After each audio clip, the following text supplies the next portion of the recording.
shuba mna Julius. Corona, corona, corona irimo corona, corona, corona. Bukula se ove tatuna daga peka mask, dengue mshipende kitakwa use mask. Kana kasadaru watu foira task, bomarka kubataro kuri tamda disk. But why?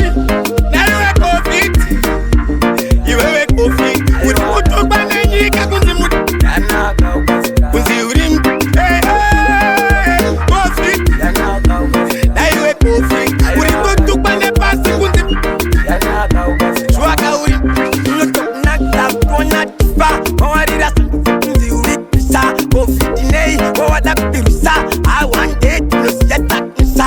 Baktot man kitawtaram simba. Kulsunai, no katswane mimba. Sickness kat puro no simba. Itere wakafuka tomat no timba. Iwewe COVID, iwewe COVID. Uri kutu banenyi kakunzi mutu. Kunzi urim, COVID. Na iwe COVID, uri kutu bane pasi kunzi. Shwaka urim, iko sinu tapa mweme look down. Parai ma shupi tai side down. Benya toni sakana come down. Tafuma kupusis baba ifiti down. My guy, that kind of virus. Atipati fare kana mateminas. Why ine hopo ma minus. Heroba mwe mshuwa mna Julius. Na iwe COVID, iwewe COVID. Uri kutu banenyi kakunzi. Kunzi urim, COVID. Na iwe COVID, uri kutu bane pasi kunzi. Shwaka urim, nulotok nakta kona tifa. Mawarira kunzi uri pisa.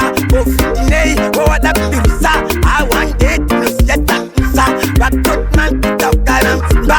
Kulsunai, no katswane mimba. Sickness kat puro no simba. Itere wakafuka tomat no timba.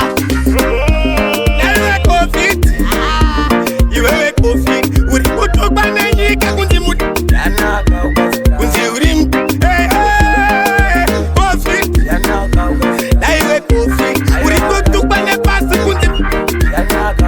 Shwaka urim, iko sinu tapa mweme look down. Parai ma shupi tai side down. Benya toni sakana come down. Tafuma kupusis baba ifiti down. My guy, that kind of virus. Atipati fare kana mateminas. Why ine hopo ma minus. Heroba mwe mshuwa mna Julius.